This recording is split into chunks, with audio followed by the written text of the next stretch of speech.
المدح مثل العود الأزرق ما يمد ولا يساق إلا على قرم علومه بالفعول موكدا. لا صدبوا جنب نصيف وصدبوا كف الرقاق، علي الثمالي ما يجنب لين يبلغ مقصده.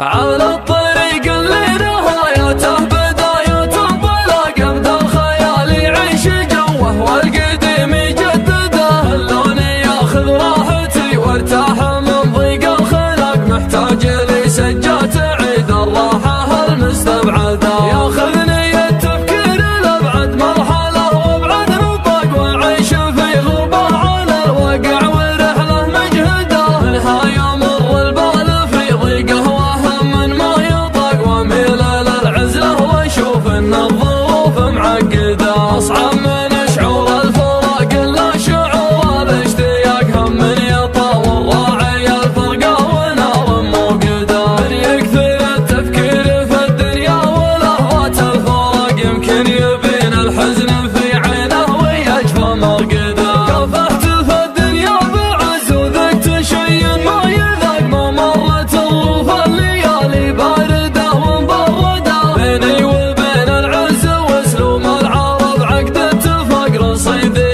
اللي ما ملكته في بنوك الاصداق. رزقي وتوفيقي على الله خالق السبع الطباق، اعيش لحظتي ولا افكر في بكره وابعده. كم من سليم شكله معافى وتفكيره معاق، يمشي على البيضاء برجلينه وعقله في يده. اليوم فتح للشر باب يصير كانه في سباق، واليان وصيته في مجال الخير كانك تطرده. الخير والمعروف ما يجزى بصده وانشقاق، على الاقل اليا تجمل فيك احد لا تجحده. هيا الرفيق الليلي يا ضاقت علي الارض ضاق، يسعدني اليا شفته اسعد واحد الله يسعده. صدره